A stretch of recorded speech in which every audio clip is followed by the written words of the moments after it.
اللہ کو ہر وہ ایک آنسو ہزاروں سمندروں سے پیارا ہوتا ہے جو تڑپ کر انتہا کو پہنچ کر تمہاری آنکھوں سے نکلتا ہے، اور وہی آنسو کن کہلوانے کی طاقت رکھتا ہے۔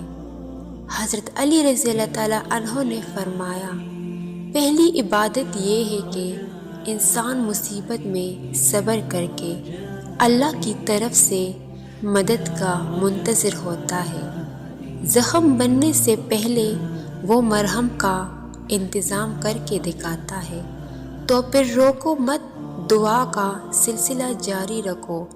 کن محبت ہے اس کی اور فیکن یقین کا فلسفہ۔ محبت کرنے والوں کو محبوب رکھتا ہے وہ، اور یقین رکھنے والوں کو بھی مقدر سے ہارنے نہیں دیتا۔ حضرت علی رضی اللہ تعالیٰ عنہ نے فرمایا، اللہ صرف تمہارے راستوں کو موڑ دیتا ہے، تمہاری دعاؤں کو نہیں۔ وہ تمہیں اپنی طریقے سے تمہاری من پسند منزل تک لے جاتا ہے۔ زندگی کے ہر موڑ پر جہاں امتحان ہوتے ہیں، وہاں اللہ کی مدد بھی موجود ہوتی ہے۔ بے شک حالات انسان کے ہاتھ میں نہیں ہوتے، لیکن جس کے ہاتھ میں ہوتے ہیں نا، وہ بہت رحیم اور رحمان ہے۔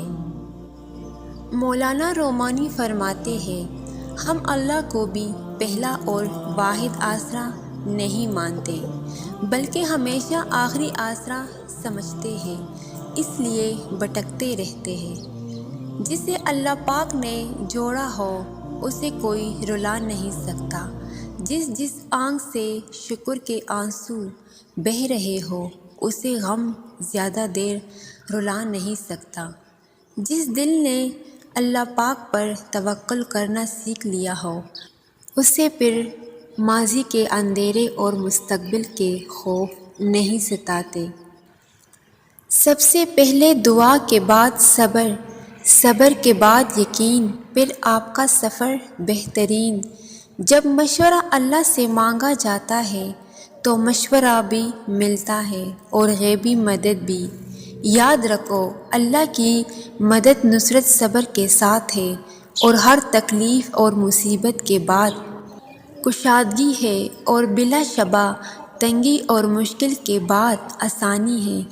اللہ کو پا کر کبھی کسی نے کچھ نہیں کھویا، اور اللہ کو کھو کر کبھی کسی نے کچھ نہیں پایا۔